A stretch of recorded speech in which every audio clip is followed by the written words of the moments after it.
Magandang araw mga kaibigan. Bigyan natin ngayon ng reaction, opinion itong post ni General Alexander Riano, dating AFP Chief of Staff. Isinare niya ang statement of Mayor Benji Magalong on PBBM's call for courtesy resignations. Okay. Binasa ko itong statement ni Mayor Magalong. Una, it's a good start, sabi niya yung courtesy call.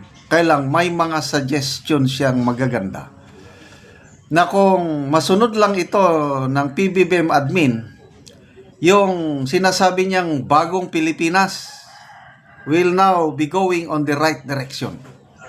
Sana pakinggan ng Administrasyong Marcos Jr.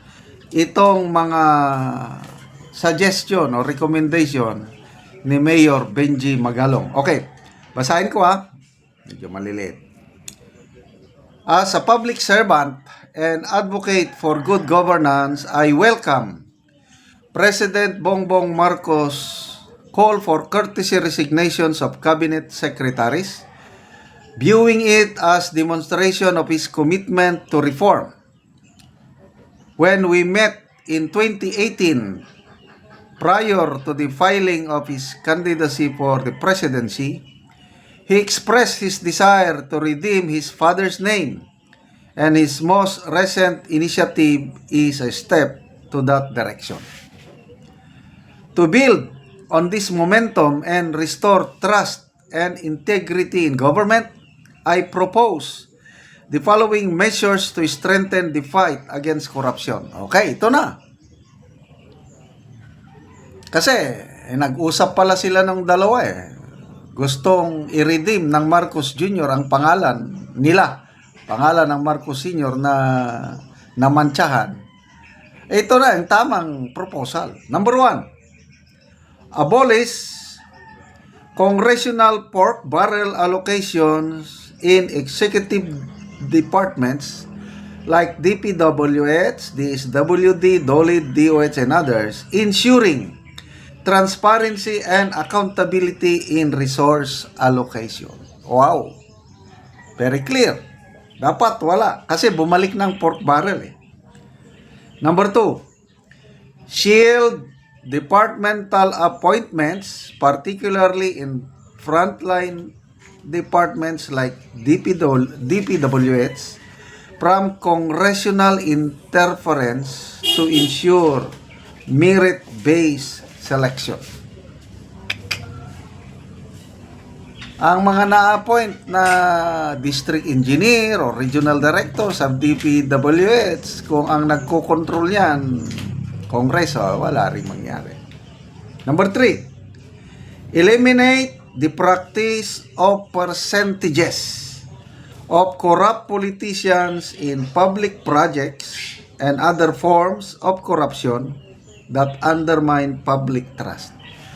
It's a common knowledge, yung percentage sa gobyerno. May kaibigan ako, na marami siyang kakilalang mga contractors. Nung previous administration daw, panahon ni Digong, meron daw, hindi nawawala. Kailang maliit lang, nasa 5%. So, ang mga contractors, panahon ng PRRD, maligaya na doon sa 5%. Pinakamataas na daw yung 10%. Kaya lang 5 lang talagang Kaya magaganda ang mga maraming nagawang proyekto, infrastructure, panahon ng build ni PRRD. Kaya maliit lang yung percentage, 5%. Ngayon daw, sabi ng kaibigan ko, sa isang tao pa lang, isang opisyal ng gobyerno, 20% cash ang hinihingi. Yung iba pa. O kaya ang sinasabi ni Mayor Magalong, aabot, sabi niya, ng mga 40 to 45% ang nawawala doon sa pundo ng taong bayan from these percentages. Kaya ang panawagan ng butihing Mayor Magalong is good governance. Kaya ito, sinasuggest niya, alisin na yung mga percentages. Number 4, all transparency in the bidding process to preempt rigged biddings that only benefit corrupt politicians and their relatives who are contractors and suppliers. Oh, kinapitalize niya ito. Ibig sabihin, ito ang pinakamalala, pinaka-importante. Number 5, hold corrupt politicians accountable through swift and impartial prosecution. Ito ang nawawala. Wala eh. Tuloy-tuloy lang ang ligaya.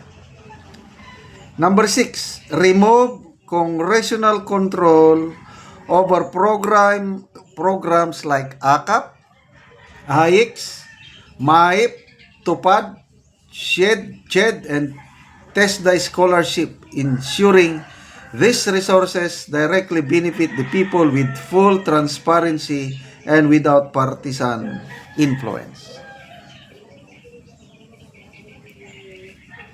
While, ito, yung, tapos na yung 6 niyang proposal. Sabi niya, while call for courtesy resignations is a welcome start, it is crucial that we continue to push for meaningful and genuine reforms. By working together, we can make good governance the standard in public service, prioritizing the welfare of the Filipino people above all else. Benjamin B. Magalong, Public Servant. Okay, ito lang masasabi ko. Palagi akong namamasyal sa Baguio. Itong pangatlong term na ni Mayor Magalong, ang laking pagbabago. Yung good governance, daman-dama. Napakaayos ang lahat. Before election, nandun ako. May mga nagrereklamo, stricto daw masyado ang mayor.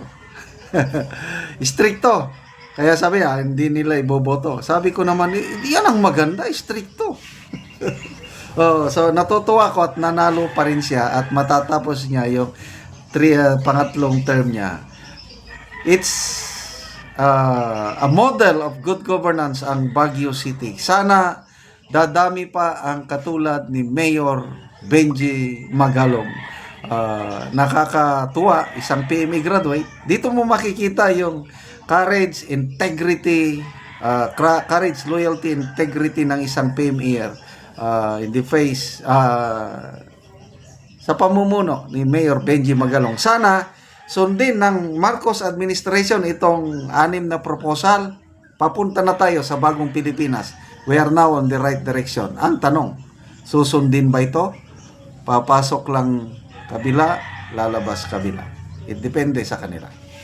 Okay, salamat mga kaibigan sa inyong pagsubaybay sa ating channel. Nakakatulong kayo na malaki sa tribong Talandig ng Bukidnon. Ang ating income, sweldo sa channel na ito is pantulong sa tribo. Sa ngayon, namimigay tayo ng libreng yero at pako para ma-repair ang sira-sirang bahay ng tribong Talandig. Panoorin nyo ang video na ito. Muna po ni ang natagan og yero. Salamat kayo sa kuan sin nga gipangatag sa tanan po. Salamat sa Ginoo. Karon kaya pa mo kabalay kay nagluom ra ko sa akong kuan ug angan. Kaya tayo ko karon makabalay sa gihatag nga sin. Karon nagpatindog na siya og bagong balay. Muna ni siya ang natagaan ng Mogero.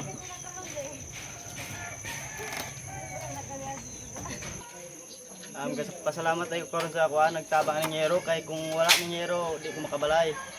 O usa pa pasalamat sa kuan ning video karon sa mga viewer namo dia karon. Ta suportahan ninyo. Makasalapi sila ni.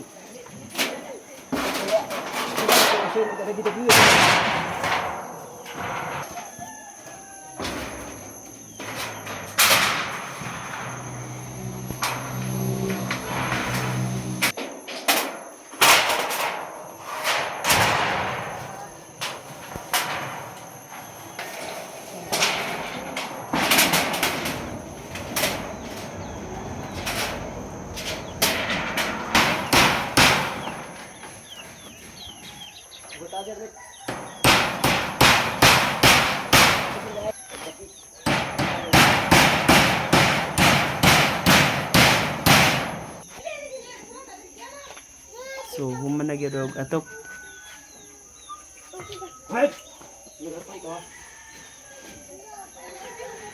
nindot na gyud nga tan-awon.